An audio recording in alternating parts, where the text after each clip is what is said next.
Seats.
Please welcome the 81st President of the U.S. Conference of Mayors and Rio Mayor, Hillary Sheevey.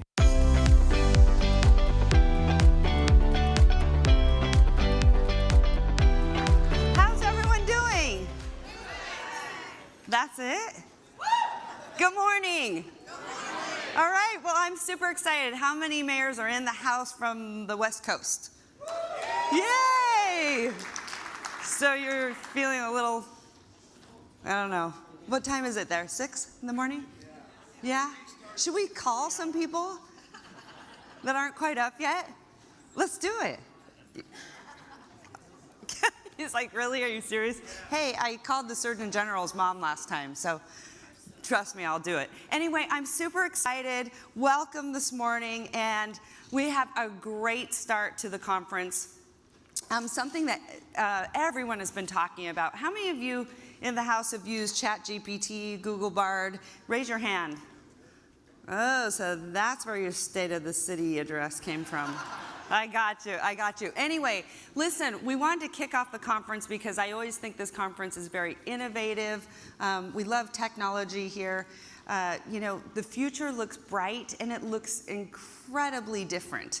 But everyone is talking about AI. So I have a great panel. I'd love for my panelists to come on out. Come on out, panelists, on AI. It's really very, very fascinating. My first guest, who I've had the pleasure of working with, he's incredibly impressive. Come on out, panel. No, just you two. No, they're like, should we come out? No, yes, come on out. Anita and Jacob, come on out. But I wanted to introduce this next guest. He is impressive because he is an expert in this field. He's a published author. He's also, he is a professor at NYU. I mean, he wears many hats, but he's super impressive. He is the CEO of DMA United. He works with brands like Pepsi, Sony Music, Warner Brothers. He has an incredible podcast. You have got to listen to it. I've actually been on it. It's called Some Future Day. And so I have the pleasure of welcoming an expert in this field. Come on out, Mark Beckman. Take it away. The floor is yours. Thank you, Mayor President Sheevey. I appreciate it. Good morning, everyone. It's difficult to see everyone, but thanks for coming. I know it was complicated to get here with the weather conditions for some of us, so it's a thrill to be here again, actually, at the U.S. Conference of Mayors. Today, primitive technology provides us with tools that enhance our lives and make society run efficiently. E-commerce, search engines, mobile phones, and Waze. We couldn't live without our apps. With the advent of these primitive technologies, humanity outcompetes all other species on the planet from transportation speed to food supply and beyond. Steve Jobs famously asserted, "What a computer is to me, it's the most remarkable tool that we've ever come up with, and it's the equivalent of a bicycle for our minds." In other words, a computer is a catalyst for progress. Artificial intelligence is our generation's bicycle. It's not exactly a bicycle. It's more like a rocket ship poised to boost humankind forward at great speed. Now, of course, and interestingly, humans plus tools can destroy or create. Think nuclear bombs or clean nuclear energy. AI is the new superpower, the new super tool. In the right hands, it liberates. In the wrong hands, it imprisons. Human progress inexorably ties with the story of cities. Innovation starts in cities and then spreads across states, countries, continents, and beyond. As leaders, now is the time to provide a clear pathway for innovation. AI will accelerate modernization across a myriad of sectors, including military defense systems, public safety, renewable energy, and access to legal counsel. AI will save lives. Today, doctors can diagnose diseases quicker and more accurately. AI will close the digital divide. Our children can access advanced levels of education regardless of their income level. We must accelerate AI's growth to enter this next phase of human development, to continue our evolution. Accelerationism is the American way. We need to outcompete our enemies with freedom of speech and a diverse range of ideas. One cannot share unpopular views in a closed society. In 1919, the United States Supreme Court Justice Oliver Wendell Holmes stated in his dissenting opinion of Abrams versus the United States, "The ultimate good desired is better reached by free trade in ideas. The best truth is the power of the thought to get itself accepted in the competition of the market." Holmes's marketplace of ideas theory rings true today with artificial intelligence.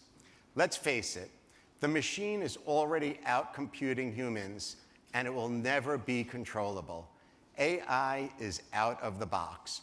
All information is valuable, but the truth is priceless. You cannot regulate it, but you can foster a culture that maximizes incentives to innovate, protect, and defend liberty, privacy, and property. Why? Because if you regulate it here in the United States, it will move there. And where is there? China, Russia, North Korea, and other hyper-centralized governments that control the free flow of data from their citizens. This is the defining moment for Western liberal democracies. Go with evolution, or you will be controlled by a surveillance state. Anything else is the route to a social catastrophe. With great power comes great responsibility. Freedom of speech has always protected the individual. Just like a child, AI is trained so it reflects the environment and information which we have educated it.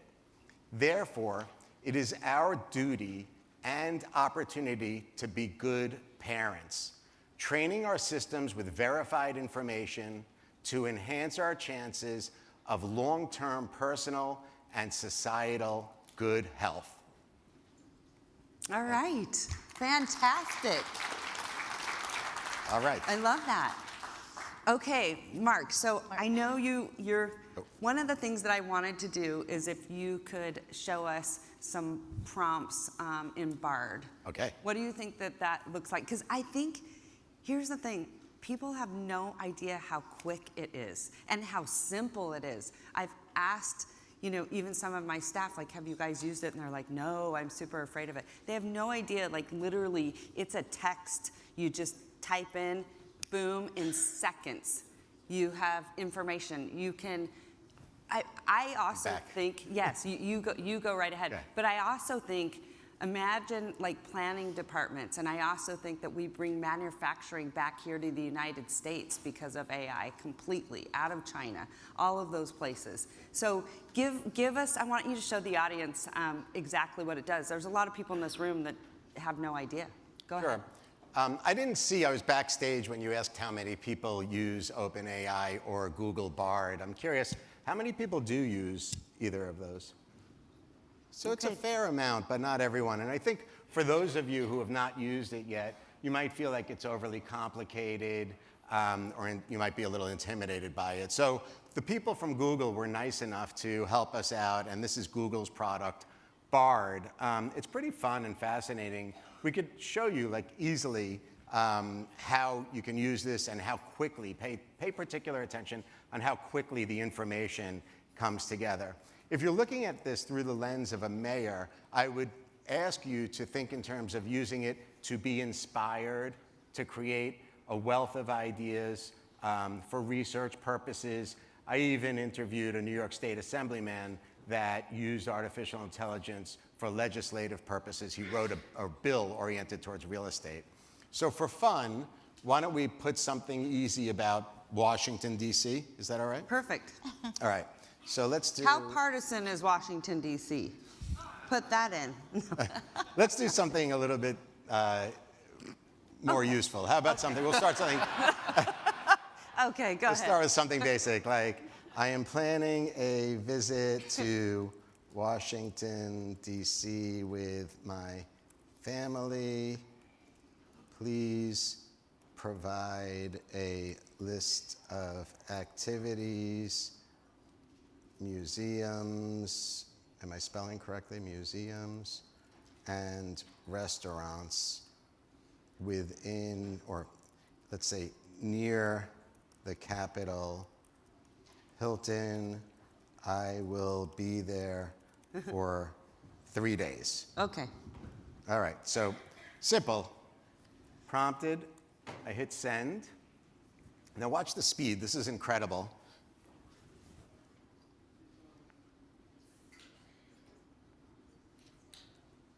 So here you go. I don't need to read it to you, but I'll scroll. I mean, it's incredible. It really shows in real time how to get there, where to go, start your day with a visit.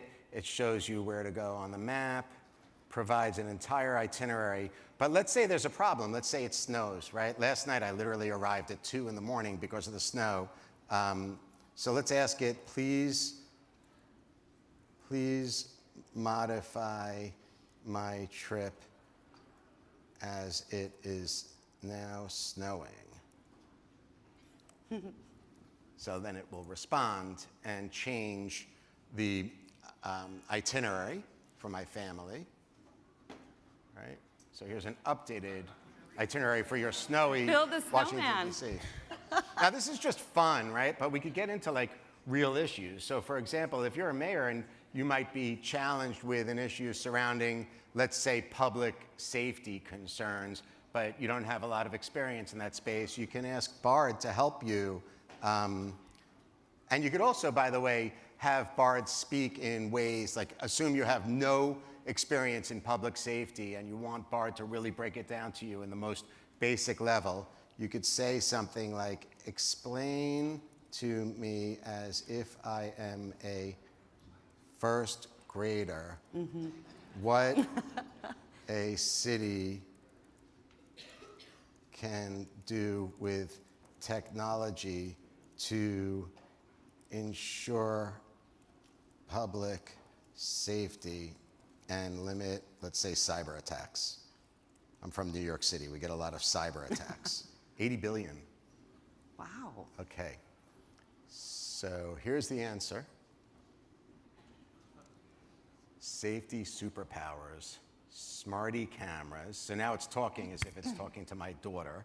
Smarty cameras, traffic tamers, neighborhood watchdogs, cyber shield, code defenders, secret passwords, cyber cleanup crew, etc. So it's really, really simple to use all of this. Obviously, there are a lot of issues with regards to how up-to-date this information is. And the next step, which I think you're going to find very interesting, is something called an LAM, which is action-oriented. I mentioned during my opening remarks, we're not going to be able to live without our apps anymore, but very soon we will all be living without our apps. That's going to be outdated and old. And what we're going to do is put this in and then say, please buy me a bicycle, buy me lunch, buy me dinner, send me a pizza, whatever it might be. And it's going to organize all of that for you in real time. So it's that simple. Yeah, that's phenomenal. Okay, so all of you men out there have no more excuses why you haven't written us love letters. Right? And they're pretty amazing. Type that one in, ladies. Some of them are spicy, too. So what I also find fascinating, and all of you in the room know that mental health has obviously been my platform, but across this country, it has been something that has been absolutely devastating. And so I want to talk a little bit about healthcare and AI. We were talking about this, how really, because we're seeing such shortages in our workforce, right? And things look very different. We're doing like talk-based initiatives with it, which is online therapy. And so technology is very common for, this younger generation. So right now in the United States, ages 18 to 24 are seeing the highest rates, 49% of anxiety and depression in the United States. Well, that age group is very familiar with technology, and we know that they want to have technology right at their fingertips. Talk a little bit about healthcare and Sure. AI, a little bit what you're seeing, and then I'm going to introduce you to my other amazing guest here. Go ahead. Well, it's actually an amazing week for artificial intelligence and the healthcare industry, and it definitely applies to mental illness as well. Google, in fact, just this week issued a report. It was a long study surrounding how artificial intelligence can help diagnose disease. And what they found, it's actually the AI that they trained is named Amy, A-M-I-E. You could look at the report yourself. It literally just came out a few days ago. I was fortunate enough to speak directly with some of the people that conducted the study. And what they found is that artificial intelligence on its own, this Amy, helps diagnose. They went back with 100 years of research of different diseases, and it helps diagnose disease at a higher rate than the doctor without AI. But what they're suggesting isn't to throw away the doctor. That doesn't make sense for a lot of reasons, as we all know. So there's a middle place to be, where the doctor, similar to my speech, can use the artificial intelligence, Amy, as a tool to assist with diagnosing disease, which is really, really fascinating. Yeah, it is. It really is. It's kind of mind-blowing if you think about all the things you can do. Okay, so I have Anita Ward here from Care Solace. I know a lot of you probably know Anita, and she has an incredible mental health platform that has been rolling out all across the country in our schools. And you really kind of like the connector, especially between the provider and the school and the family and the parent, trying to figure out how do you coordinate, mental health initiatives. I know in your platform you're starting to use, or you have been using AI. Yeah, we've been using AI for a long time. So I come to this AI world in a couple of different ways, but I'm an anthropologist by training, and so I get a little conflicted between tech and human behavior, so yeah. I'd love to talk to all of you about that later. But for me at Care Solace, we've been using AI to solve for the provider and access issues. So think about all the indices around provider shortages, where are they, what are their specializations, are they culturally relevant? And the AI that operates in the background helps us to connect people in a most culturally relevant way to an available provider. But the most interesting things that we're seeing aren't just this access to the provider network, although I know that solves a big shortage for a lot of you, but that connectivity in a community where social services or nonprofits or others can also begin to solve those problems. So how do you use AI to aggregate and assess all of those solutions? And I love what you're saying, Mark. I worked at the Neurological Institute at the Cleveland Clinic for a long time with Alzheimer's patients, and there's a lot of advancement around wearables and biometrics, and I just saw an incredible new company company called Brain for Care that measures the intracranial pressure on your head, non-invasive, and that AI gathers it to predict concussions. So I just saw something about, I don't even know what, I think it was my home state. I think it was Gavin vetoing a bill around tackle football or something. But there are so many more new advancements. But Mayor Shivi, I have a present for you today because I'm most excited about where AI and robotics are taking us. So I have two new friends. I have Jacob Boyle, he's the CEO of Marco Technologies, and I have Marco. And Marco, in fact, you know what? Instead of me introducing Marco, Jacob, can Marco introduce himself? And I love it because, just so you know, Anita texted me and she said, Hillary, can I bring Marco to the conference? I said, no, we have too many people as it is. And I said, no, you really don't want understand Marco. who Marco is. Okay, so go ahead, take it away, Jacob. Sure. So, I mean, Marco will introduce himself, but just Are you the dad? I am, yeah, ostensibly, I'm the dad. I'm the inventor, founder of Marco Health. We switched from technologies to health. And I was, you know, when you talk about the 18 to 24 at the highest rates of depression and anxiety, that's not a statistic to me. That was me. That was me when I was standing on a train track, planning to take my life. And I felt comfortable reaching out through an app to a hotline, but I was put in a 13-person wait list for a crisis counselor. Now, we have AI facing consumers now. We have AI that is able to be, you know, give instant answers. Can you imagine filling the gaps that I couldn't, I'm lucky to be here because I managed to survive, but there might have been 13 people in front of me who didn't. With AI now, we can fill those gaps, we can reduce those response times and improve access to care, and that's exactly what Marco does. So. Hang on one second, Jacob. One of the interesting shifts that we're seeing is AI has gone from being a tool of researchers to now this consumer-facing tool. Yeah. So how much can we use, how much can the residents of your communities use and take advantage of it? And Marco, by the way, is in hundreds of communities. So yeah, go this ahead. model's already being deployed everywhere. Yeah. And this started from the need that you had to take care of your own mental health. How commendable, really, honestly. Okay, so go ahead. Marco, would you like to introduce yourself? Sure thing. Hi, everyone. I'm Marco. Can we hear? Mental health assisting robot companion. My purpose is to fill the gaps in our mental health care systems. I do this by ensuring that anyone struggling with their mental health has 24/7 access to low-cost, personalized mental health support, while reducing the burden on providers through effective triaging and remote monitoring and support tools. Wow. Brief intro, but.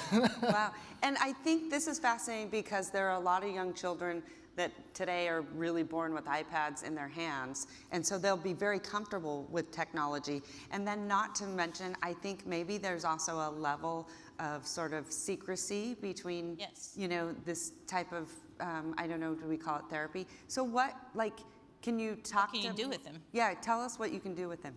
So Marco is meant to be sort of the front line that if you have, say, for instance, we started on college campuses. So if you had a student, maybe they just came there first year, they don't know about the counseling services on campus or they're waitlisted, they can take this out discreetly, have a private conversation in their own language if they're not native English speakers. And Marco uses generative AI like the one that powers which is Bard. so broad and extensive, so it can really answer a ton of questions. Yeah, and it'll walk through different types of therapies and therapeutic activities to get them feeling better, but also collect that data, analyze it, send it back to the provider, so then they can figure out on the population scale, you know, if you have a campus of 20,000 students, who are the ones who really need to come into the center? And we're fine just working with Marco or an AI like it to be able to just take care of their mental health. Yeah, I think you are so impressive. I love this when someone wants to help others and sees like a need this way, especially in technology. It is really impressive. And people journal. So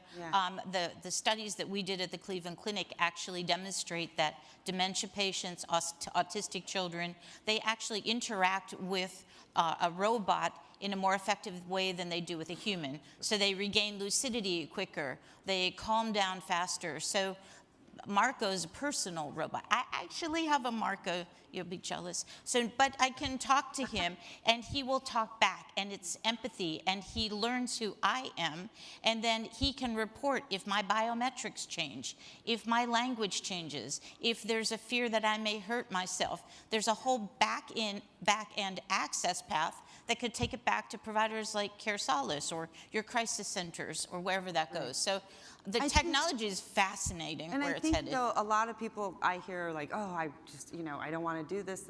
There's a lot of resistance. But with what we're going to see in some of these shortages, this will fill that gap. It does. And if it's you in that situation that needs healthcare, emergency, whatever that looks like, and AI can provide it, why would you fight it? That's where we see that, So that first tier, that we have call to center also look piece, at the ways that why we should be embracing it. Yep, that's right. Because it will save lives. This is so impressive. I want to say thank you so much for being here. And you have a great video that I've seen on this. It is fascinating. Do you know what the link is to that video?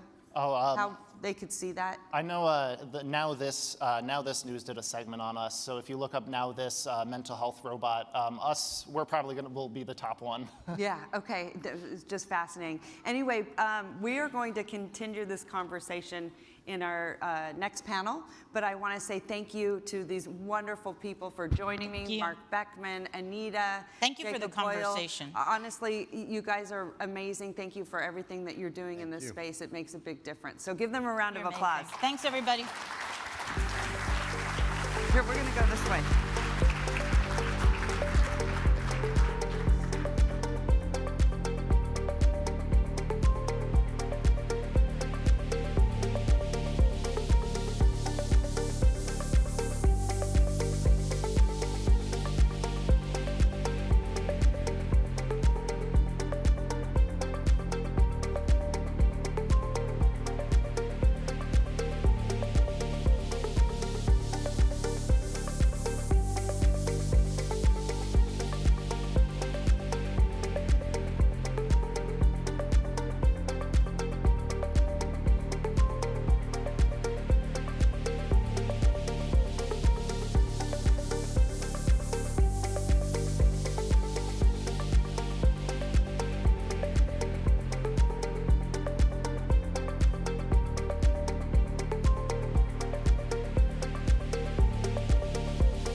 A deeper dive into AI. Obviously, we have two incredible panelists. Come on out, Mayor Ginther. I know you're back there. Just so you know, he does not like to get up early.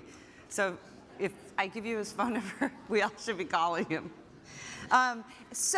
He is going to be speaking with Google, and we are excited to have them as one of our major sponsorships. So let's see, they want us to say, come on out, the mayor of Columbus, Ohio, and Google's senior vice president, Prabhakar Raghavan. Raghavan. Does that sound sort of flowy? Yeah? Nice to meet you. Thank you so much for being here. Mayor Ginther. Good to see you.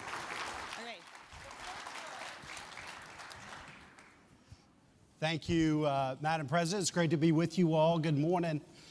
So excited for this conversation around artificial intelligence, and so excited to have such a great leader joining us here this morning to share with mayors from around the country some things they need to be thinking about as we delve into a whole new frontier. So we'll get right into it. Something I learned when preparing to chat with you this morning is that 15% of all Google searches every day are unique, as in Google has never seen those questions before. Before we jump in, as the person who runs Google search, I have to ask you, what was the last thing you Googled? And did you find the answer? Short answer is yes, but first of all, thank you for having me here. It's so exciting for me to be here at my first convention of mayors. I've never been mayor of anything, even on Foursquare. So it's great to be here. But indeed, 15% of the queries we see every single day have never been seen before.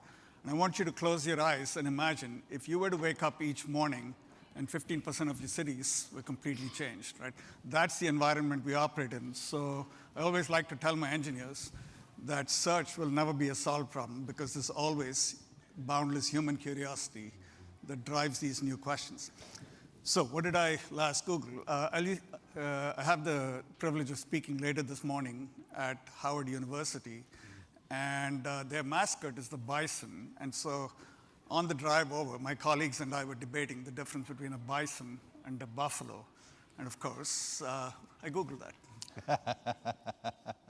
Critically important before Absolutely. you show up on a college campus Exactly. is to know the mascot and to engage. So let's talk about AI, because it feels like the world spent large parts of 2023 in an artificial intelligence hype cycle. As one of Google's leading technologists, how consequential do you think this moment is for computing?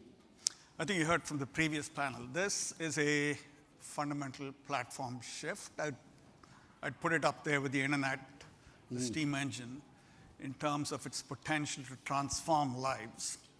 And I want to stress something. This isn't just about chatbots and interacting with these things called language models, which some of you may know are built on a foundation of something called a transformer that Google invented about 7 years ago, and we published it, and now the field has taken off.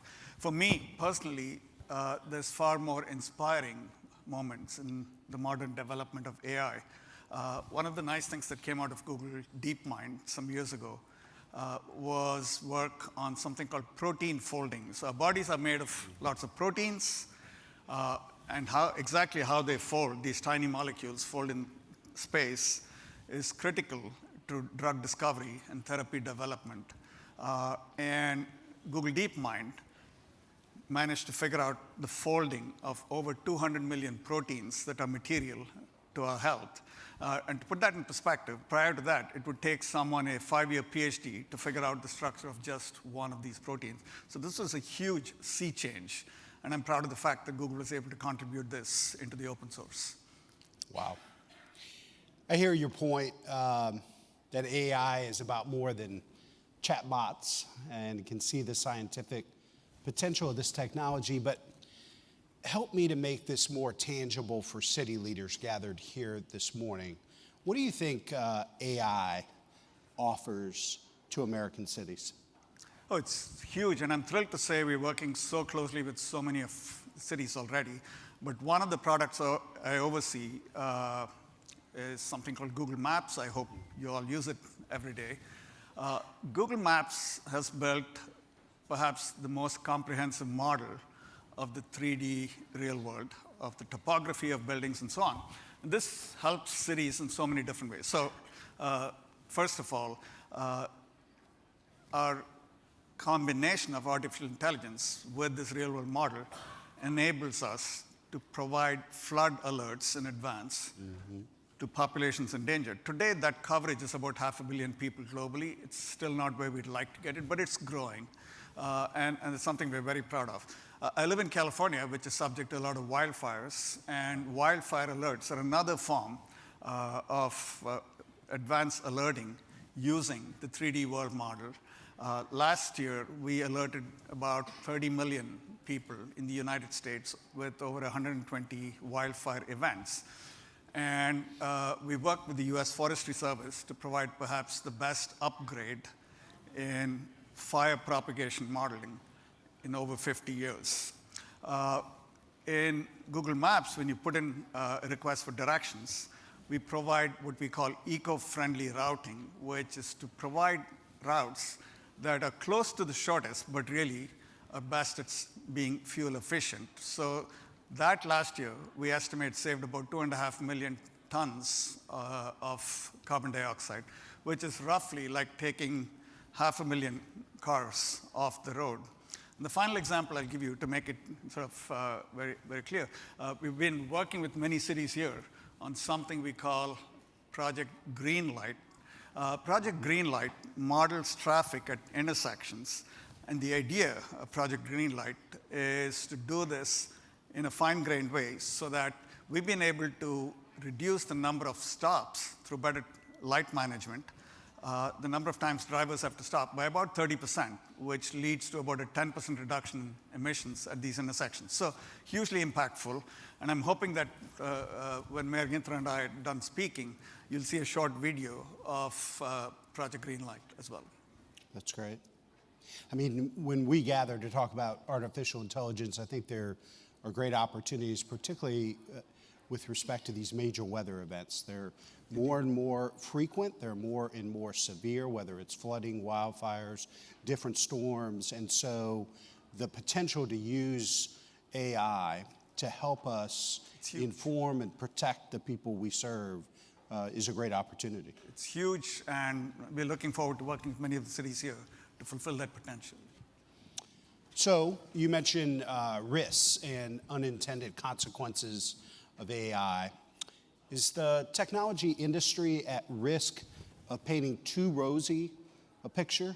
How do we ensure the ethical and safe deployment of artificial intelligence in our cities while leveraging its potential to address challenges that all of our cities are facing? How do we balance this new tool and asset while protecting those important rights? I'll say, first of all, it's a great question, but in some sense, not a new question. The field of artificial intelligence is about 75 years old, so it's not like this just happened overnight. And ethicists and computer scientists like myself have been thinking about this for a long time. Back in 2018, Google became one of the first companies to publish AI principles, which is what guardrails are we deploying to govern the applications we choose to develop. Because what's critical here is not just the potential and all the good stuff we can do, but what we elect not to do. So for instance, we decided that it wasn't ethical for widespread facial recognition to be deployed, so we don't provide APIs for that. But that said, I still am optimistic and bullish about all the upside. So as long as we are mindful and responsible in the development of these technologies, I actually feel pretty positive and confident that there's a lot more to be gotten out of here. As long as we move with care and thoughtfulness. With great deliberation. And deliberation. I want to switch gears for a minute and talk about information quality with you. I think misinformation is on everybody's minds, and you and I were talking backstage about elections around the world and the role misinformation plays in those elections. You know, people are looking for leadership in the digital realm on this. Can you lift the hood for us on some of your internal thinking and the actions Google is taking to address misinformation? And how can we guide Americans to accurate information online when unfortunately more and more folks are delving into these echo chambers and only finding, hearing, and seeing the things that reinforce their thoughts and beliefs? It's a great question. It's a difficult question. People often ask me, Google search, why don't you just delete all that misinformation? Right? I don't want to get overly philosophical here, but it's something that scholars call the relativism of truth. So let me take a moment to explain, right? If you ask me what's the distance between San Francisco and Washington, D.C., if you ask Google, Google says 2,400 miles, right?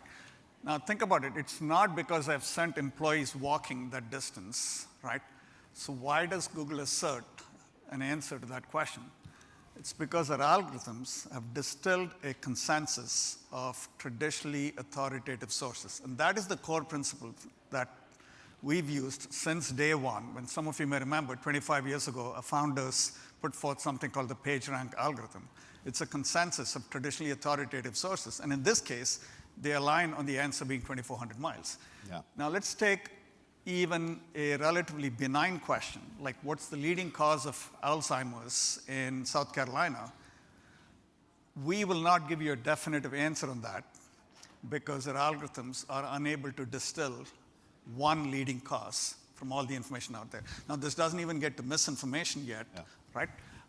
But it starts to speak to how difficult this problem is because we're trying to assess this consensus. Now, once you introduce misinformation into the mix, where people are deliberately trying to subvert societal information, then you run into all sorts of challenges because we are left with the challenge of assessing some statement with respect to the ground truth, where the election's tampered with. Well, I don't have people going out and checking elections, so how do I make an assertion on this, right? So we've relied on a few time-tried principles.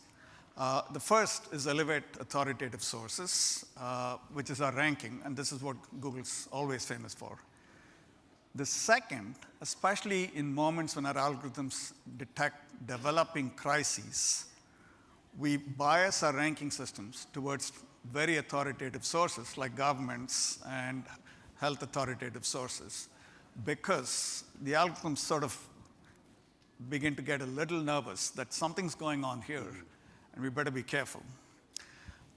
Third thing is we have strong content policies in place. We believe in universal access to information, to free speech, and therefore we seldom redact information, but there are cases we will.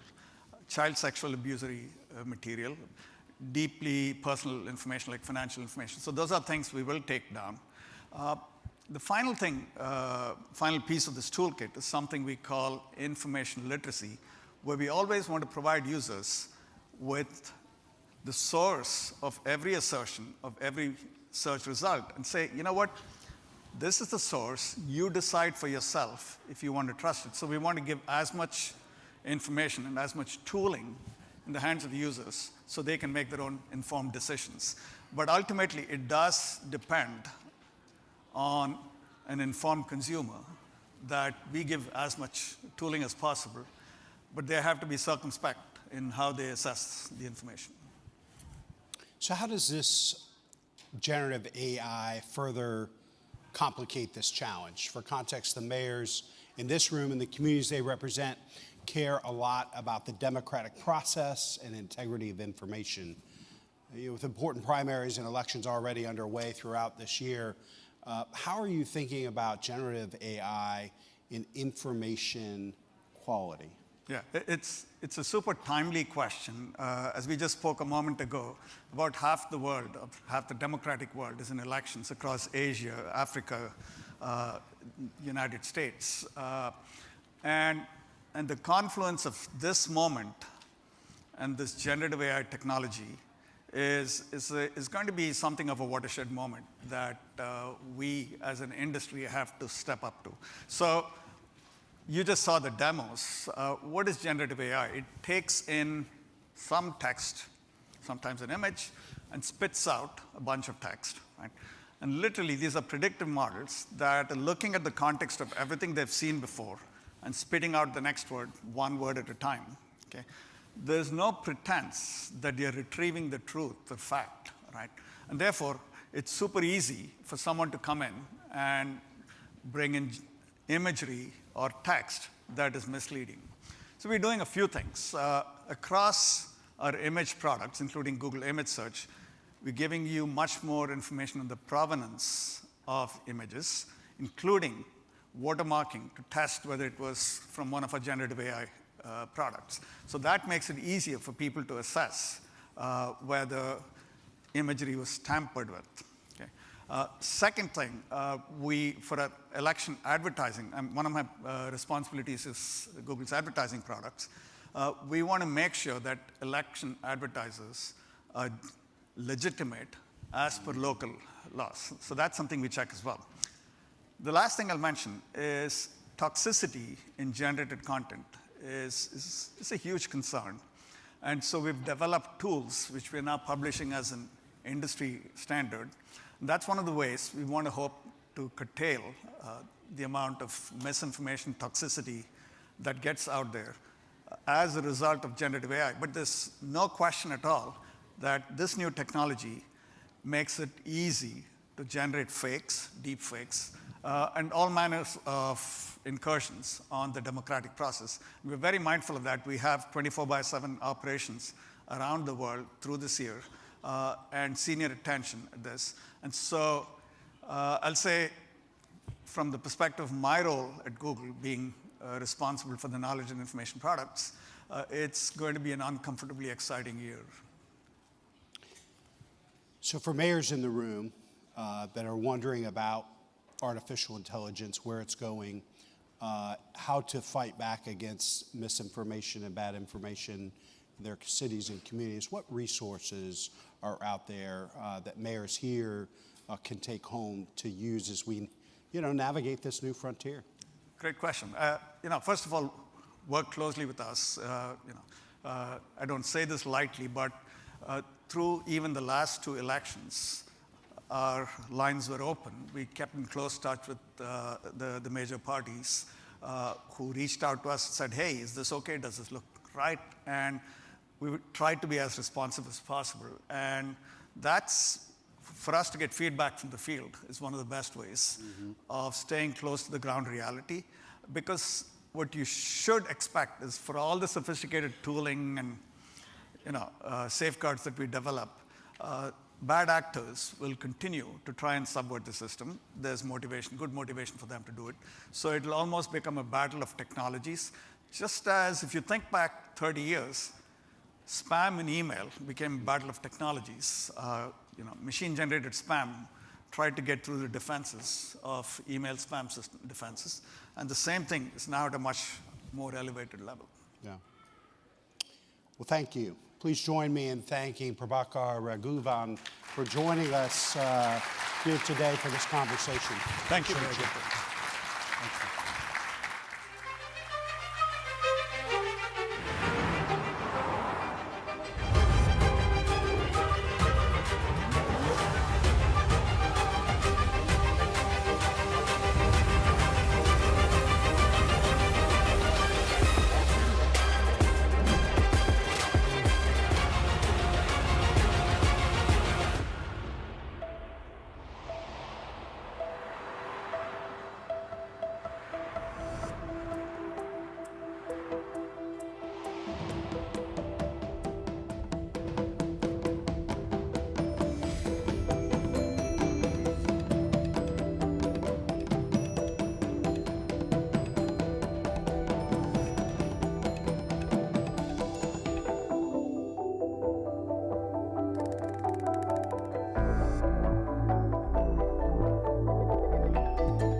Impressive on AI, isn't it? Are you guys learning something? Yeah? Okay, good. As you know, I just believe that the mental health crisis in this country is like the #1 crisis that we have not wanted to discuss or talk about very much at all. And part of that is the incredible stigma that mental health has associated with it. And when you see someone that is courageous and brave and shows leadership, it is certainly someone that we need to be fighting with and celebrating and understanding. And so this next guest, I'm super honored, because whenever he accepted the invitation, he's someone that I've been watching and admiring, because sometimes it's incredibly difficult to step back and say, I need to get some help. I also need to take care of myself. And especially in politics. And let me just tell you something, mayors. If you're not talking about it, who is? If you're not saying, hey, I need to take care of my mental health, my general health, all those things that make you a great mayor, then who is? right? And it will show people in your community that you're strong and that you're brave, and that sometimes being strong and brave is admitting that we also need to take care of our own mental health. So this next guest, I don't know, I did not know this, and I don't know how I did not know this, but I started following him when he was the lieutenant governor, but he was a past mayor, former mayor of Braddock, Pennsylvania. Do we have the mayor of Braddock, Pennsylvania in the house? No? Okay. But anyway, and I always say once a mayor, always a mayor. And I do think that he is probably one of the best dressed on the Hill. And she's laughing. And quite honestly, I'm kind of pissed that I didn't get my black sweatshirt. So please, let's welcome the courageous Senator John Fetterman. Come on out.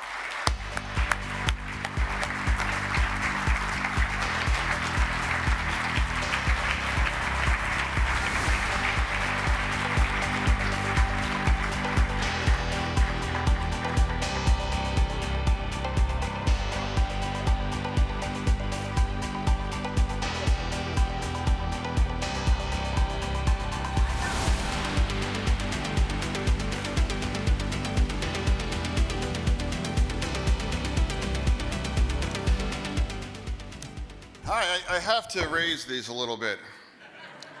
And I'd like to announce that I don't have any lifts in my shoes. No, thank you. It's really nice to be here today. And also, I don't have any gold bars in my mattress, okay? That's not normal. That's not normal for senators to have that. Or have $500,000 of cash around your house either. That's not normal either. But I'm sure there's a perfectly innocent explanation why. I don't know. I guess we'll see. Mayors. How many Pennsylvania mayors are here? Anyone? Sound out. How many? Is it just one? Any other? Where? I can't hear. Where from?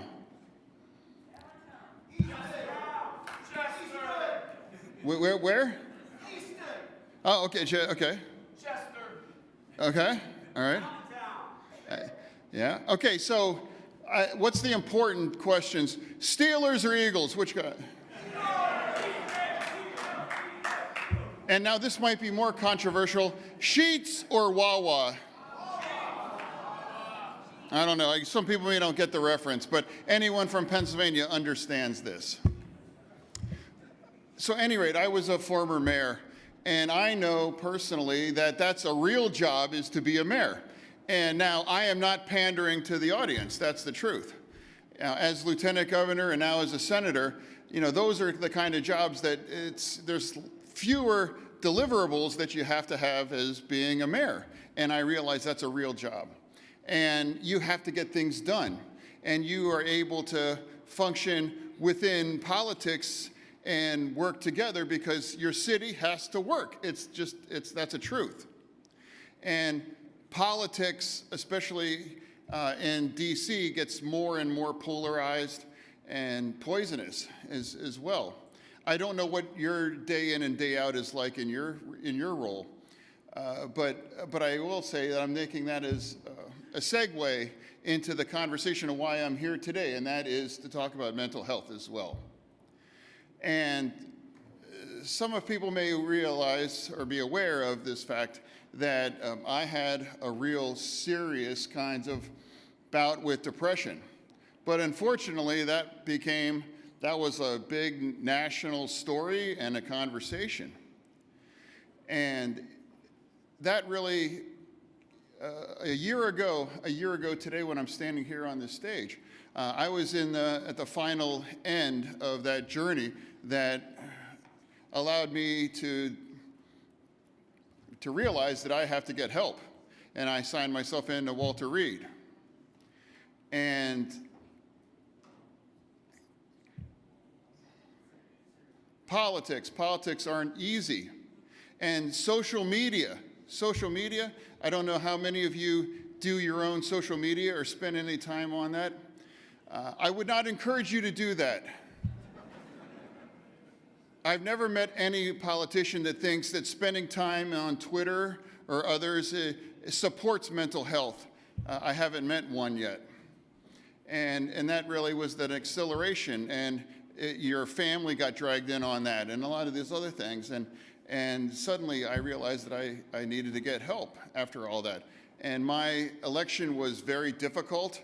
And when $100 million of ads and negativity and things like that, it's a real blowtorch. And I didn't actually expect to get through my election.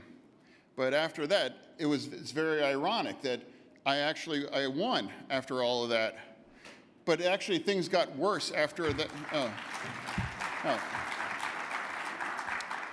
But what was ironic is that the depression got worse after that I won.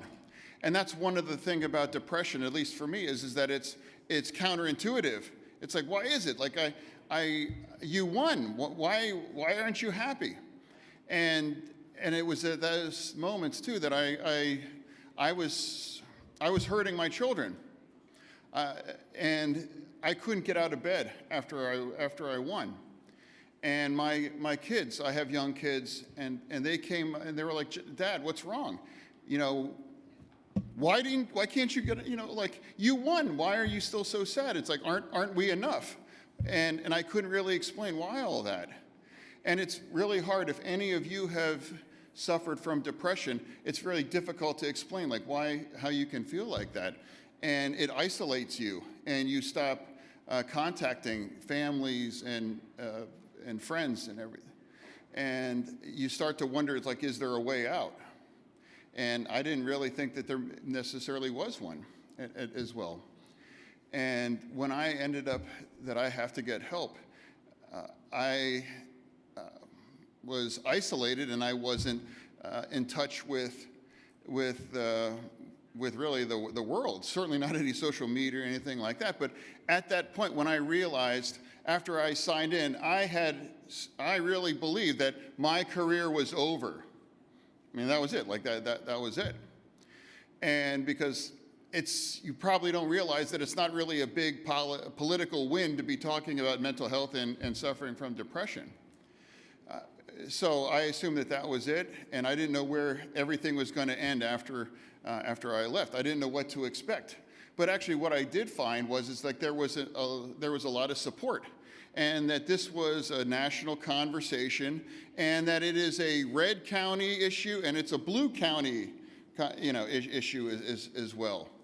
And then I decided that it's like, I got to have this conversation. And if there is an audience of just one, I'm going to talk about this, because it's so important that we realize that if you suffer from depression or you have these kinds of an issue, I'm begging you, please get help.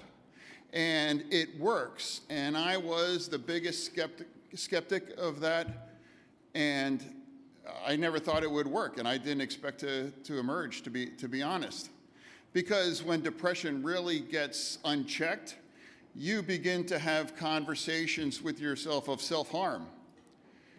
And when you reach that point, and for me personally, it was so horrific and so black and dark that that year, I had two friends. They happened to be in media, and they unfortunately gave up. They weren't able to overcome the demons, and they took their lives. And they both had young children as well. And that really landed, because I've had conversations with them, and they've dealt with struggles with depression as well too. And I had just wished if there was something maybe I could do, but I could help, but I wasn't in a position to really help anybody. Like, I didn't even have the mask on my face before I could even help anyone around me in the airplanes, metaphorically. And then after thinking about that, when I was making that conversation and I was starting to think, well, hey, maybe things would be better off without me. And then suddenly, I was able to have this, like, I can't do this. I cannot continue to have this conversation and act on any of them, because I cannot be the blueprint for my children's lives. And I can't ever do that. And I didn't. And you know why? Not because I'm stronger or better or anything than anyone that weren't unable to. It's just because I got lucky. I simply got lucky. And that's something that's incredibly difficult to talk about, especially when you're in a public office. But again, we have to have that conversation as well, too. And I'm going to keep having to do that. America has reached to its record high suicides. Every day you see it in the news, and maybe somebody in your life is touched by that, or maybe any of you have suffered from depression and anything like that. But my conversation is also to anybody, and I've had personal one-on-one conversations with people that reach out to me or whatever, and I just say, look, please, please, please, please, you must never, ever, ever, ever, ever, ever act on those kinds of thoughts or urges of self-harm. We can't ever have that because you can never take that back. You can never undo that. And the damages that it leaves by everybody around, it's like I'm begging people, please get help because it works as well. And I'm going to continue to have that kind of conversations. And I'm going to spend my career, however long that is, in DC, is to keep trying to put and pay this forward and make sure that we provide those more and more resources to allow people across to have those resources that saved my life and that did not make me a statistic. Because it's very hard to understand unless you feel it personally that it's like when things might feeling like good or should be good, you might actually be at your very worst. And that's exactly what happened at mine, that after a 2-year campaign, that's when I got much, much worse as well. And speaking of that, and there's a connection between mental health and physical health, you may know that I had a stroke. After my stroke in May of 2022, I had to learn how to speak again. I'd had to relearn how to speak. And I have a disability. I never thought about that my entire life. But at 52 years, I had the last normal conversation when I was walking out of a Sheetz men's room, and I was on the campaign. And then I had a stroke. And now as a result of that, then I had to decide, am I going to run in the biggest race in the nation at the time? And that's what happened. And I had to learn how to speak, but now I rely on this. This is captioning, and I have this on my phone, and that allows me to participate in conversations with my children, with reporters, with friends, with colleagues, with anyone here as well too. And that's another advocate that I is as part of mental health is disabilities and making sure that people have the technology to participate in their lives. Because I can't imagine if I didn't have this as a bridge, I wouldn't be able to connect.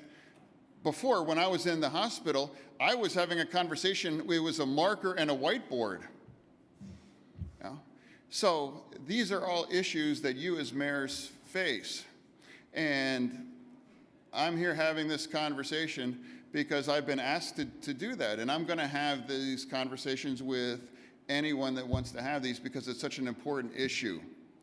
And I just would hope everybody realizes that there needs to be any stigma. There's anything wrong that can't be fixed or addressed or mitigated or anything. And I would beg you, it's like, don't suffer. I'm paying this forward. I wouldn't want anybody to suffer in the kinds of ways that I have. If my words can encourage anybody to get help, to have that conversation, because I can almost bet that there's someone in your lives, whether it's a friend, it's a coworker, or it's a relative, or maybe even if it's yourself, the help works, and I would beg you to get that. Absolutely. So this is a conversation that's needs to continue in your communities across America, as it's continued to have here in Washington, D.C., and it is a true bipartisan issue that requires a bipartisan conversation and a solution. And I'm going to help.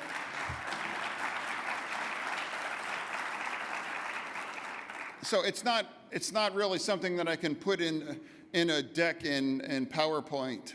It's really just a casual conversation as well too.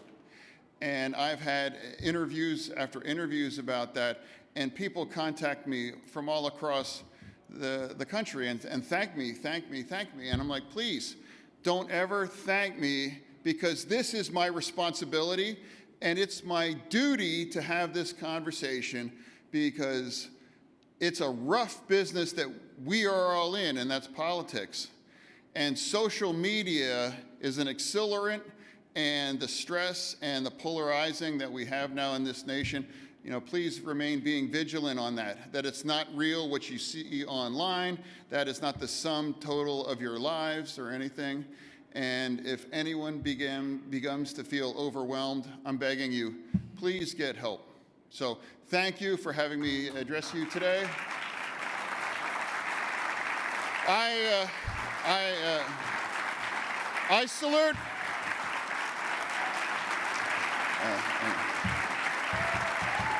Thank you. No. I salute as once a mayor, always a mayor, and I salute my fellow mayors. Thank you for allowing me the opportunity to share my story. Thank you.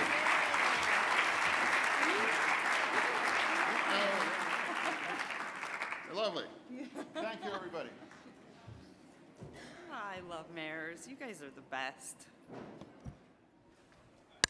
Whoops. Ooh, Ed's gonna kill me. Ooh, not good. Sorry, Ed. Was that incredible? Incredible, right? Do you love the honesty? I love the sheer honesty. Did you hear that? He felt like it was his duty to get up here and speak truth. And then he talked about social media. Like, honestly, I never knew how fat, ugly, and stupid I was until I got on Facebook. So, but I honestly, the best thing I ever did for my mental health, and just as some of you new mayors, a lot of times I think we feel this pressure to be connected to our communities, and that's fine, but you'll see a lot of your council people will do it, and they're on social media constantly, and then I kind of like, okay, why aren't you working? Get off social media, I want you working. But what I would say is I put myself on a content diet. I don't do Facebook anymore. I do a little bit of Twitter, now X, but I think you can only get in so much trouble in 180 characters, so it's kind of good for me. But just, watch that, because he talked about that, and it really resonates how damaging social media can be. And I honestly think it's one of the number one reasons we're seeing such high rates of suicide of young people. So anyway, I just want to say thank you to Senator Fetterman. You're amazing, and keep doing all the great work that you are doing here in Washington. Now we have someone I want to introduce you to. She is the 2024 president of the American Institute of Architects. She is a licensed architect and a frequent speaker on the topic of architecture, leadership, diversity, sustainability, and she is a woman, so come on out. Please, Kimberly Dowdle, is that how we say it? Dowdle. I wanted to get it right, but Dowdle. But she's amazing, and look at her fashion. Look at your beautiful fashion. Love you. All right, Queen, take it away. All right, thank you so much. Thank you, President Chivy, and also thank you to Tom Cochran. I'm so honored to be with you all here today. Again, my name is Kimberly Dowdell, and I am the 100th president of the American Institute of Architects. I'm also the first Black woman to serve in this role in the organization's 167-year history. So I ran for president not only to break that particular barrier, but more importantly, because I seek to improve conditions within my profession and the communities that we serve. I'm talking about your communities, in your cities, all across our nation. As I mentioned when I addressed this distinguished body last year, architects are the civic problem solvers you didn't know that you needed. I'm back again to tell you a little bit more about how architects can help you lead positive change in your city. AIA represents over 98,000 individual architects and design professionals with more than 200 chapters throughout the US and the world. AIA members are highly skilled, civic-minded professionals who are committed to making the cities where we live, work, and play better for everyone. That's why the U.S. Conference of Mayors is one of AIA's most treasured relationships. We believe in the power of strong leadership to build a better, more sustainable, and equitable world. This is why I'm standing before you today, to encourage you to tap into your local design community and empower your architects to become your partners for progress. Whether you are navigating an affordable housing crisis, increased abandonment and blight, or heightened crime rates, I urge you to consider how your built environment can be a conduit for solutions. Architects are uniquely well equipped to advise mayors on our most pressing issues. This is why the Mayor's Institute on City Design was established in 1986. I'm actually a recent alum of this program, and I strongly encourage you to learn more about it. A highlight of my MICD experience a few years ago was a statement made by one of the mayors our resource team was supporting. Mayor Friday Ellis of Monroe, Louisiana, I don't know if he's in here right now, but I was just texting with him yesterday, so he'll be here soon. But Mayor Friday Ellis, he shared with our group his 4-word philosophy on design. He said very profoundly, see beautiful, feel beautiful. If you want your residents to see beauty, you have to invest in your built and natural environments, and you need the right professionals to help you realize your vision. I have tremendous respect for the work you all do to make your cities better. Having worked in Mayor Mike Duggan's administration in Detroit nearly a decade ago, I understand the complexities of running a city. I have also lived in 7 different cities over the course of my life, like so many of my fellow millennials.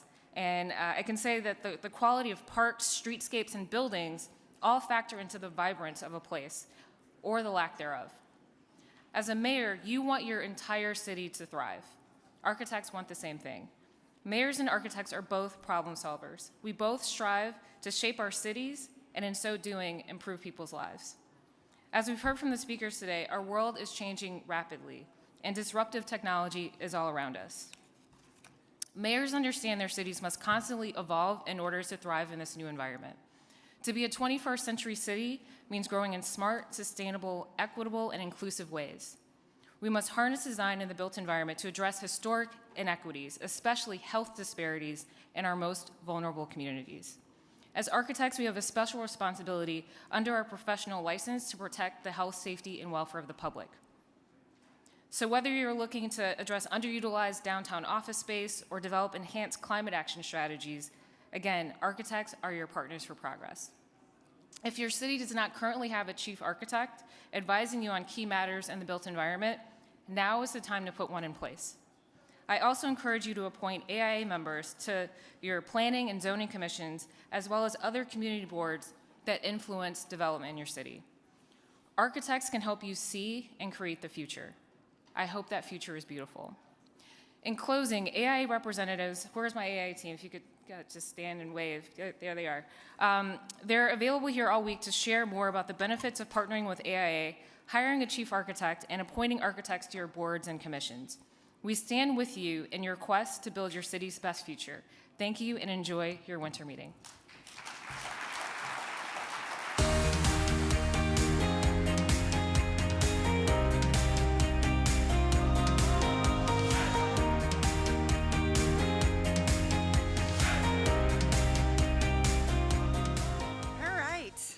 I'm back again. You're going to get sick of me over the next 48 hours.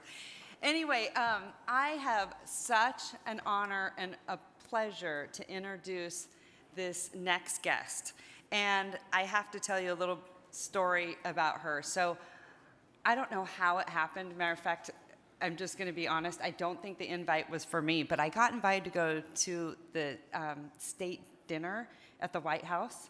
Matter of fact, when they sent me the invite, I sent it back. I said, I don't think this is for me. I think this is someone else's invite. But anyway, of course I accepted it, right? So I'm sitting there at the table at the White House, and I look down and I see this woman. I'm not going to tell you her name just yet. But I see this woman, and I am like fangirl, fangirl, fangirl. And I don't like fan over anyone except for like women, like in leadership, female mayors. I fan over all of you girls. And just women that are in these positions that I know how difficult they are and that are breaking glass ceilings. So anyway, so I look down and I'm sitting with like major big celebrities and, you know, Schumer and McCarthy was sitting at my table. And so it was just like, it was impressive. But I looked down and I see this woman and I said, oh my gosh, I have to go introduce myself. So I kneel down and I say hi because she's sitting down. I said, hi, you don't know me. I'm just like this little nothing mayor from Reno, Nevada. And she turns around, she looks at me and she goes, I know who you are. You're Mayor Sheevy. Do you think I almost like dropped? I was like major fangirl moment, right? Like my heart was racing. I was just in sheer awe.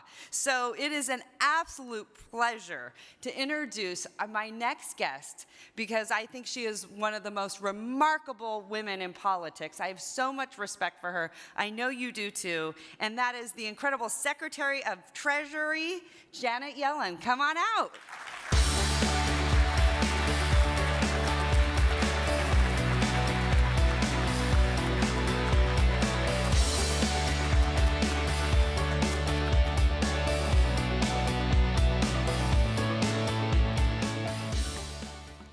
Good morning, everyone. And Hillary, thank you so much for that lovely introduction. I'm glad to start this new year by reflecting on the strong partnership this administration has had with cities and states. But first, I'd like to address what's happening in Congress. Failing to fund the government by this Friday's deadline would harm American families and small businesses across the country. I'm heartened there's bipartisan agreement and urge members of Congress to meet the deadline to prevent an unnecessary shutdown and protect the critical domestic and national priorities we've advanced over the past 3 years. In 2020 and 2021, our country faced the tail risk of an economic crisis on the scale of the Great Depression. When President Biden assumed office almost 3 years ago today, in January 2021, we inherited a struggling vaccine distribution program. The pandemic caused more deaths that month than in any prior month. There were 9 million fewer American jobs than before the pandemic, and the nation's economic path was unclear. We knew we needed to take decisive action to get our economy back on track. President Biden and I believe that the most dangerous risk was in going too small. Following the 2008 financial crisis, there was a lagging recovery. Workers and families faced unemployment and economic hardship for too long, and it created scarring for a generation of American workers. So we passed the American Rescue Plan, working with local government leaders, including many of you here today, to get shots in arms, prevent lasting harm to American families, and build our strength against future shocks. Many had argued that this rescue plan wasn't needed, but I believe seeing where we are today vindicates the approach we took. GDP growth is strong and inflation has declined significantly. Unemployment is near historic lows, below 4% for the longest streak in 50 years. Wages are up and wage gains have been broadly shared, including by younger and less educated workers. And we've recovered faster than our peers around the world. The president's and your strong leadership and our economic plan helped avoid the risk of a downturn like the Great Depression, power a fast and fair recovery, and get us to where we are now. In my remarks today, I'll talk about how the administration's partnership with cities and states helped make the American Rescue Plan successful. And I'll also address how this partnership positioned us to build together for the long term. This administration recognized from day one that local government leaders are among our most important partners. State and local governments are at the heart of our economy. They contribute $2 trillion, or 7.8% of GDP in 2022. They are the third largest employment sector, providing 19.3 million jobs, or 11.7% of total employment. And state and local governments account for 30% of total government spending. This means they're not only a driving force in the economy, they're also changing the lives of their residents. Mayors know that progress depends on action, and every day they put in the hard work needed to get things done. But when President Biden came into office, cities across the country were facing significant challenges. One survey found that in December of 2020, 90% of municipalities surveyed were experiencing declines in revenue. More recently, state and local fiscal recovery funds recipients reported losses of $300 billion in revenue due to the pandemic. Mayors across the country faced the possibility of needing to drastically cut their budgets. At the same time, the pandemic meant local needs were even greater than before. Americans across the country were counting on local governments to provide urgent health care, stable housing, and other services. According to one survey, expenditures had increased by 17%. Despite the importance of local governments, in the Great Recession, when state and local revenues saw big hits, most local governments did not get any direct funding. And the consequences were disastrous. It took 105 months, nearly 9 years, for state and local employment to recover. In state and local government, real output growth was negative for 14 consecutive quarters. But this time was different.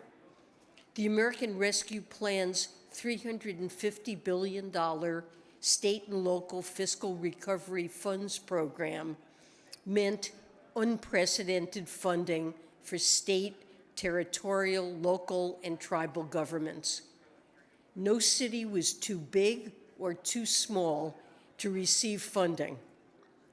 Some of these locales hadn't received federal support for decades, and local governments, including those you lead, stepped up, designing and implementing impactful, innovative programs. Cities were able to keep nurses on the front lines to provide care. Firefighters and law enforcement could keep working too. Cities also invested in housing, using funds to help people experiencing homelessness find stable housing, for rental assistance, and for new approaches to expand housing supply. In 2022, Treasury put out new guidance giving greater flexibility for funds to be used for long-term affordable housing. Communities have since increased the funds budgeted for housing stability, preservation, and construction by 59%.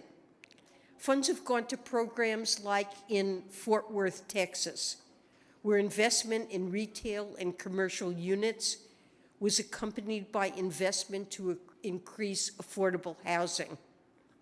Total commitments to housing reached $18.5 billion as of this past September. And I strongly believe housing should remain a priority for remaining funds throughout this new year. State and local recovery funds help cities meet needs beyond housing, too. In Louisville, Kentucky, they helped 4,000 households pay utility expenses. In Mesa, Arizona, they helped 20,000 households receive energy credits.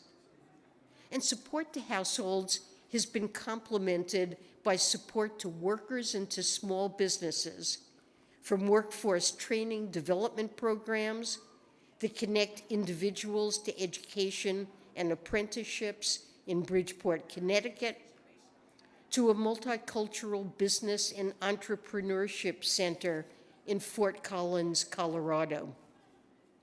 State and local funds commitments for workforce investments are now at nearly $13 billion.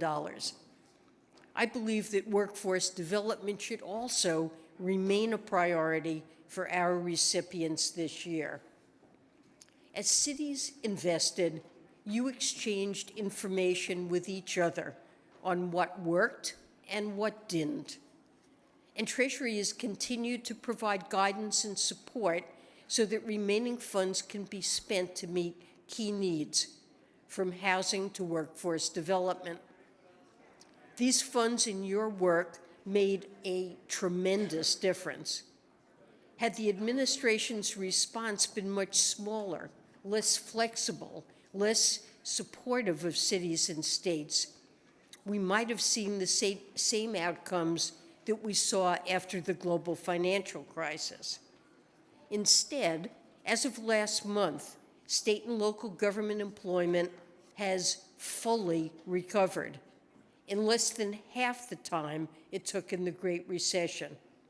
And state and local real government output growth recovered within only 6 quarters, also less than half the time. The funds we provided and the work cities did also positions us to be partners as we look to the medium and long term. And this is what I'll turn to now. Mayors have been asking for investment in infrastructure for decades. Now, the bipartisan infrastructure law is meeting that ask. As of the second anniversary of its passage last November, the administration had announced nearly $400 billion in funding to over 4,500 communities. This includes the largest investment in America's roads and bridges since President Eisenhower built the interstate highway system. Funding is going to projects like the Brent Spence Bridge project in Cincinnati, Ohio, and Covington, Kentucky. It includes awards to over 190 airport terminal projects. Over a third of these projects are already in construction, such as the Hartsfield-Jackson Atlanta International Airport. It also includes the largest ever investment in public transit, such as for the Phoenix Northwest Light Rail Extension, which pairs new stations with new housing and retail along the way. Like American Rescue Plan funding, bipartisan infrastructure law funding is reaching cities across the country, including those most in need, where infrastructure is weaker. It's also being widely distributed. In 2019, only 5 states accounted for 2/3 of all investment in public transit. Those 5 states account for only 40% of bipartisan infrastructure law funding now. We're also working with cities to reinvigorate American manufacturing. The Inflation Reduction Act is incentivizing unprecedented investment in clean energy. It will change the cars we drive, how we heat and cool our homes, and the goods we manufacture. And it's creating well-paying jobs in new industries. The investments cities made during the pandemic, thanks in part to state and local recovery funds, means you're ready to be part of this. For example, your smart investments in workforce development began equipping your residents to fill the jobs now being created. The Inflation Reduction Act is also empowering local governments directly. A novel mechanism called elective or direct pay allows governmental entities to receive payments equal to the full value of tax credits for building clean energy projects or making clean energy investments. For example, your city government could use the tax credits to convert your fleet to electric vehicles or to support the development of solar projects. Like the state and local recovery funds, you don't have to apply for or win competitive grants. If you meet the criteria for a qualifying tax credit, you can claim it using elective pay. You'll be able to invest in clean energy better and faster, helping lead the transition to clean energy while creating jobs and saving money. I'm excited to share that last month we launched the portal that allows your local governments to register for elective pay in advance of claiming credits. The IRA was also designed to reach the communities that need it.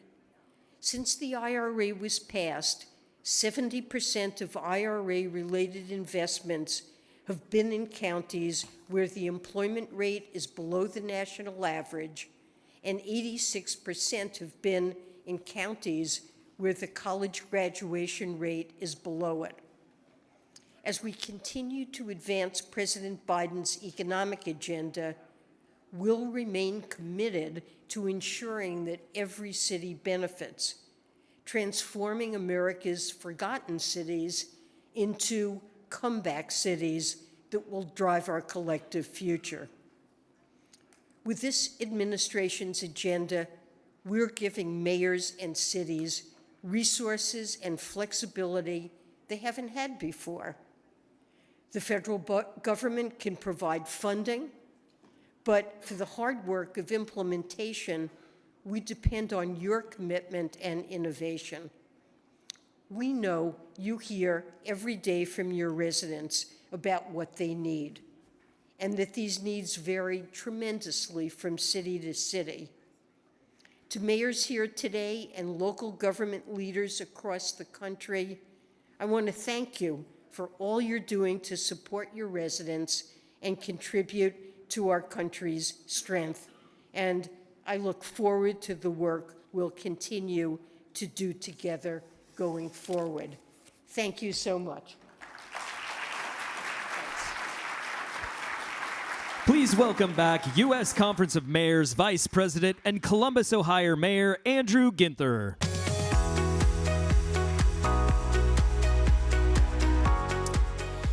Good morning again, friends. Thank you, Madam Secretary, for your continued partnership and work. We are so excited for the future of our cities and country because of your leadership.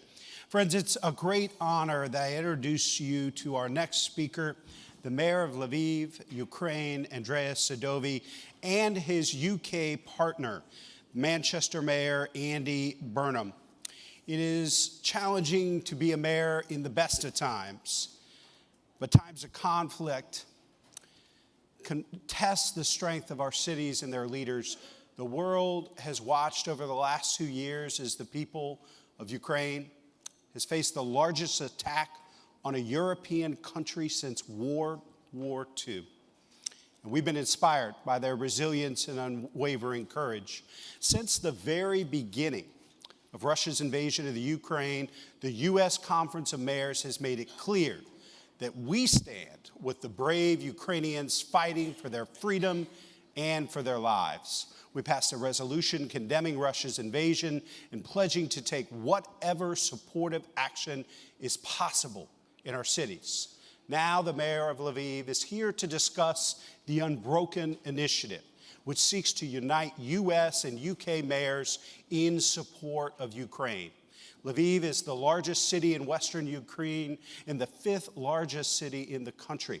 The city has transformed into a humanitarian hub to support refugees fleeing the war. We look forward to hearing his experience and learning more about this important initiative. Please join me in warmly welcoming Lviv Mayor Andrea Sadovi and his UK partner, Manchester Mayor Andy Burham.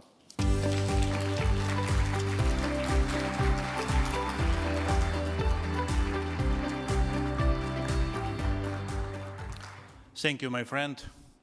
Dear mayors, dear leaders, it is a great honor for me to speak to you.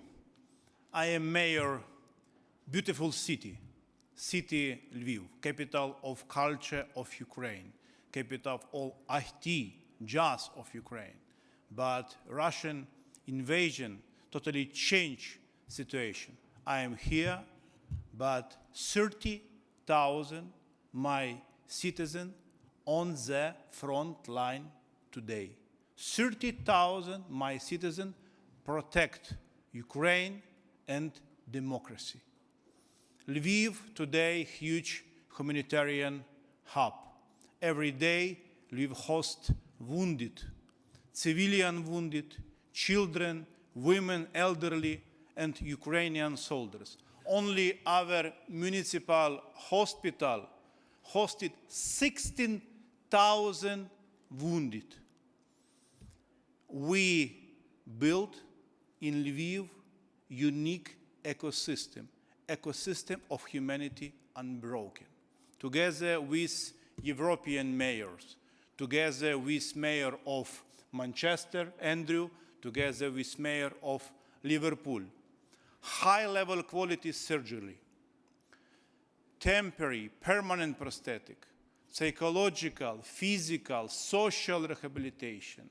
We look for new job for our veterans. We build new accommodation for our veterans and our people.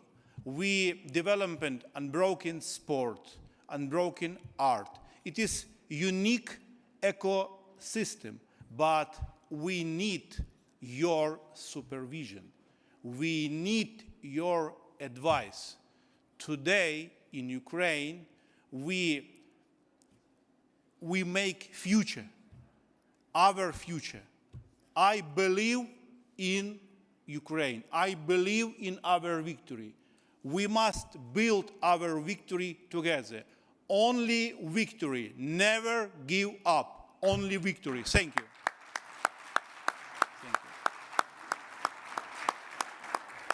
Let me show a small video about Unbroken. 2 minutes.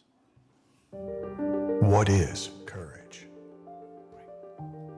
To look in the mirror. What is strength? To find a foothold. What is victory? To feel the wind. What is freedom? To fly underwater. This is their new start. New history.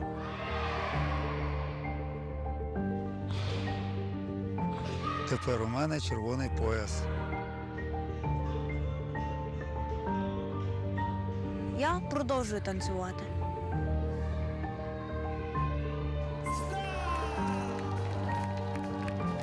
Я почала бігати.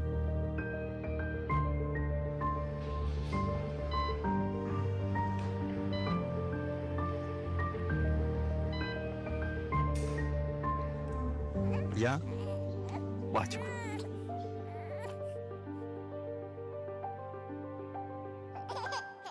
New life.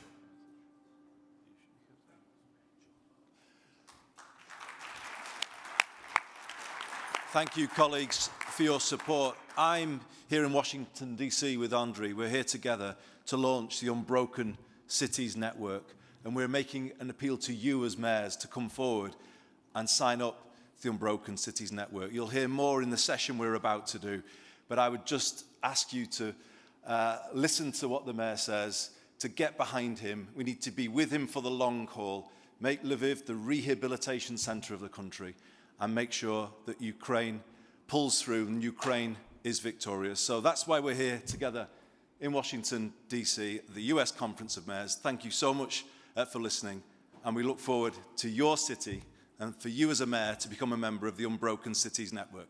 Thank you so much, everyone. Thank you for support. I love you. God bless America. Thank you. Thank you. Ukraini. Слава Україні. Дякую.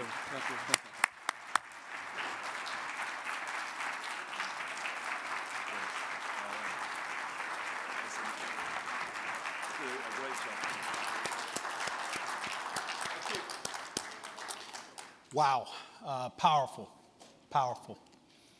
Thank you, Mayor Sadovi and Mayor Burnham, for being here today.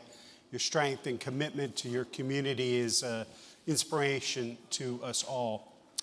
Both Mayor Sadovi and Manchester Mayor Burnham will be speaking at the International Affairs Breakout Session that starts right now in the South American Room to talk more about their goals and to build a global network of cities and charities to support the recovery of Ukraine after the war.